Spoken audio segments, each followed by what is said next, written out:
કર્ણયોહો કર્ણિકારમ.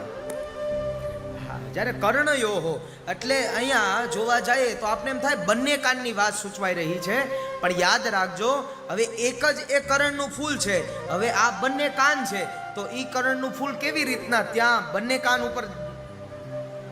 અને ત્યારે અહીંયા મહાપુરુષો એવું કહે છે કે એ કરણનું ફૂલ અરે જ્યારે આ બાજુના કાન ઉપર જ્યારે ભગવાને રાખ્યું હોય અને જ્યારે ગોપીઓ પેલી બાજુ બેઠી હોય અને ત્યારે ઓલા ગોવાળિયાઓને એમ કહે છે કે આપણે ઓલી બાજુ ગાયો ચરાવવા માટે જવાનું છે, એટલે ગોપીઓને અત્યારે તો અહીંયા જ લાગી રહ્યું છે,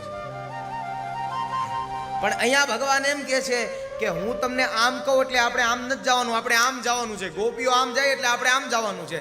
અને ત્યારે ભગવાન ફરીવાર પાછું એ કરણનું ફૂલ લઈને આ કાન ઉપર મૂકે અને ત્યારે આ કાન ઉપરથી લઈને ફરીવાર પાછા ગોપીઓ જ્યારે આ બધું બેઠી હોય ને ત્યારે એમ કે આપણે આમ જવાનું છો, એટલે ત્યારે ઓલી ગોપીઓ પાછા આ બાજુના કાને જોવે, એટલે કરણનું ફૂલ આ બાજુ હોય.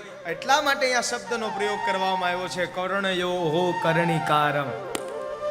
જો તો ખરા સુંદર મજાનો પોતાનો ભાવ